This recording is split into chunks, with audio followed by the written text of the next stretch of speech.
अस्सलाम वालेकुम मेरे यूट्यूब के बहन भाई, कैसे हैं आप सब। दुआ गो हूँ कि आप सब खैरोफियत से हों और अपनी ज़िंदगी जो है वो भरपूर तरीके से गुजारे हों। थोड़ी सी कुछ मैं दुआ के बारे में बात करूँगी, सब्र के बारे में बात करूँगी और इसके अलावा थोड़ी सी कुछ और चीज़ें आपसे शेयर करना चाहती हूँ। प्यारा महीना है, मुबारक महीना है, बरकतें और नेमतें फजीलतें अल्लाह पाक ने इस महीने में बहुत सी रखी हैं। तो मैं चाहती हूँ कि कुछ ऐसी बातें शेयर करूँ ताकि दूसरों को भी इससे फ़ायदा हो। वैसे भी इल्म जो है वो उसको हम रोक कर नहीं रख सकते, इल्म जितना भी हो सके उसको फैलाना चाहिए, ये भी एक सदका है। तो दुआ के बारे में बात करना चाहूँगी। अल्लाह ताला को बंदों का दुआ करना बहुत पसंद है। दुनिया में किसी शख्स से हम बार बार कुछ ना कुछ मांगते हैं, चाहे वो कितना ही बड़ा सखी क्यों ना हो, उसके पास कितनी ही जो है ना वो चीज़ों की फरावानी क्यों ना हो, बिल आखिर वो उकता कर नाराज़ हो जाता है। वो हमसे तंग पड़ जाता है कि ये क्या मुसीबत है, बार बार मुझसे ये चीज़ मांग रहा है। लेकिन अल्लाह ताला का मामला ये है कि उससे बंदा जितना ज़्यादा मांगेगा अल्लाह ताला उससे उतने ही ज़्यादा खुश होंगे। बल्कि हदीस में है कि जो अल्लाह ताला से मांगता नहीं उससे अल्लाह ताला नाराज़ हो जाते हैं। फिर यही नहीं कि दुआ अपने मकसद को हासिल करने का एक ज़रिया है, बल्कि वो एक मुस्तकिल इबादत है। यानी दुआ खा अपने ज़ाती और दुनियावी मकसद के लिए मांगी जाए वो भी इबादत शुमार होती है और उस पर भी सवाब मिलता है। और जितनी ज़्यादा दुआ मांगी जाए उतना ही अल्लाह ताला के साथ ताल्लुक़ में इजाफ़ा होता है।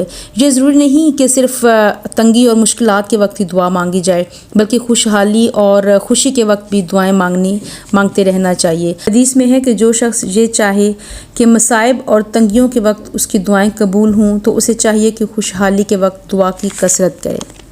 इसके अलावा दुआ जो है ना वो उसकी आदत डाल लेनी चाहिए। जब कोई छोटी से छोटी हाजत भी पेश आए तो उसको अल्लाह ताला से मांगा जाए। कोई मामूली से मामूली तकलीफ़ हो तो उसका अज़ाला भी जो है ना वो अल्लाह ताला से तलब किया जाए। चलते फिरते, उठते बैठते, काम करते, हर वक्त कुछ ना कुछ अल्लाह ताला से मांगना चाहिए। आदत डाल कर देखें तो इंशाअल्लाह जो है ना वो बहुत जल्द तरक्की होगी।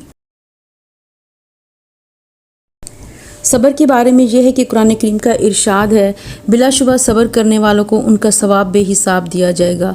याद रखिए, किसी तकलीफ़ के मौका पर दिल में सदमा पैदा होना कोई गुनाह नहीं, बल्कि तकलीफ़ और सदमे के मौका पर बेइख्तियार जो रोना आ जाए वो भी बेसब्री में दाखिल नहीं। बेसब्री ये है कि अल्लाह ताला के फ़ैसले पर एतराज़ और शिकवा शिकायत शुरू कर दे। अगर दिल में सदमे की आग सुलग रही है, आँखों से आंसू बह रहे हैं, तबीयत परेशान है, बार बार रोना आ रहा है, लेकिन इंसान अल्लाह ताला की तकदीर का शिकवा करने के बजाय अल्लाह ताला की हिकमतों पर ईमान रखता है तो इसी का नाम सब्र है और उसी पर अल्लाह ताला की तरफ से बेशुमार अजर का वादा है। इस सब्र की अलामत यह है कि जब भी दिल में सदमा पैदा हो इंसान ज़ुबान से कहे कि इन्ना लिल्लाहि व इन्ना अलैहि राजिऊन। जो लोग सदमे के मौका पर ये कलमा ज़ुबान से कहते हैं तो उनके बारे में अल्लाह ताला का इरशाद है, ऐसे ही लोगों पर उनके परवरदिगार की तरफ से रहमतें ही रहमतें नाजिल होती हैं और ऐसे ही लोग हदायत पर हैं। थोड़ी सी बात मैं यहाँ पर मियाँ बीवी के आपस में हुस्न सलूक के हवाले से करूँगी। मियाँ बीवी का एक दूसरे के साथ हुस्न सलूक, उसकी ज़रूरियात का ख्याल रखना, उसके साथ खंदा पेशानी का मुज़ाहरा करना और उसकी नागवार बातों पर सब्र करना भी बहुत सवाब का काम है। हज़रत सल्लल्लाहु अलैहि वसल्लम का इरशाद है, मुसलमानों में कामिल तरीन ईमान उन लोगों का है जो इनमें इखलाक के एतबार से सबसे अच्छे हों और तुम में बेहतरीन लोग वो हैं जो अपनी औरतों के लिए बेहतरीन हों। एक और हदीस में है कि आप सल्लल्लाहु अलैहि वसल्लम ने इरशाद फरमाया कि जो खाने की चीज़ तुम अपनी बीवी के मुंह में डालो उस पर भी तुम्हें सवाब मिलता है। बल्कि एक हदीस में है कि मियाँ बीवी के जो आपस में ताल्लुकात हैं उस पर भी सवाब है। तो बाज़ सहाबा ने पूछा कि या रसूलल्लाह, हम लोग अपनी नफसानी ख्वाहिश पूरी करते हैं, क्या इस पर भी अजर है? आप सल्लल्लाहु अलैहि वसल्लम ने फरमाया, ये बताओ कि अगर कोई शख्स ये ख्वाहिश हराम तरीके पर पूरी करता तो क्या उसको गुनाह होता? यकीनन होता। तो जो शख्स इसे हलाल तरीके से पूरा कर रहा है उसको अजर मिलेगा। बल्कि एक हदीस में यहाँ तक आया है कि जब शोहर घर में आकर अपनी बीवी को मोहब्बत की निगाह से देखता है और बीवी शोहर को मोहब्बत की निगाह से देखती है तो अल्लाह ताला दोनों को रहमत की निगाह से देखते हैं।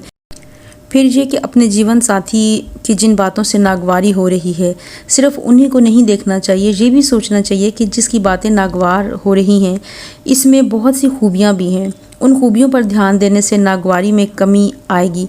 और अल्लाह ताला का इरशाद है, फिर अगर तुम उन बीवियों को नापसंद करते हो तो ये सोचो कि ऐन मुमकिन है कि किसी चीज़ को तुम नापसंद करते हो और अल्लाह ताला ने इसमें बहुत भलाई रखी है। एक हदीस में आप सल्लल्लाहु अलैहि वसल्लम का इरशाद है کہ کوئی مومن مرد کسی مومن عورت سے کلی طور پر بغض نہ رکھے، اگر اس کی ایک عادت ناپسند ہوگی تو کوئی دوسری عادت پسند بھی ہوگی۔ اگر میاں بیوی اس اصول پر عمل کرتے ہوئے ایک دوسرے سے محبت کے ساتھ زندگی گزاریں اور ایک دوسرے کے ساتھ حسن سلوک کی پوری کوشش کریں تو ان کی ازدواجی زندگی مسرتوں سے مالا مال بھی ہو جائے گی، اور حسن سلوک کی وجہ سے دونوں کے اجر و ثواب میں بھی زندگی بھر اضافہ ہوتا رہے گا۔ دعا ہے کہ اللہ تعالی ہمیں ان باتوں پر عمل کرنے کی توفیق عطا فرمائے۔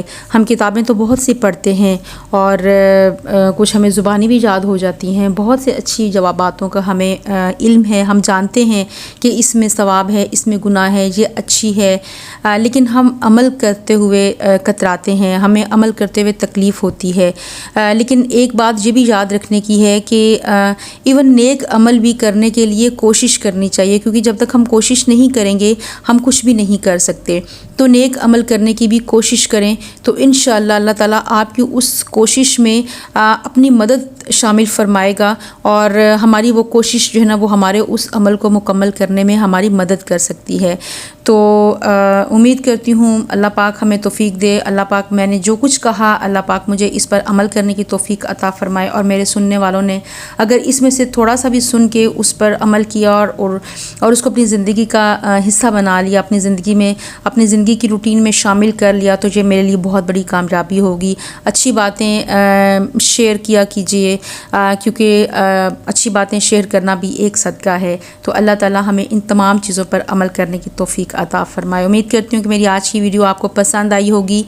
ویڈیو اچھی لگے تو لائک شیئر کر دیجیے گا، اور چینل پر اگر نئے ہیں تو چینل کو ضرور سبسکرائب کیجیے گا، اور کمنٹ کر کے مجھے بتائیے گا کہ کیا میں اس طرح کی مزید ویڈیوز بناؤں۔ آج کی میری ویڈیو آپ کو کیسی لگی وہ بھی کمنٹ کر کے بتائیے گا۔ تو اگلی ویڈیو تک کے لیے اجازت دیجیے، اللہ حافظ، دعا میں یاد رکھیے گا۔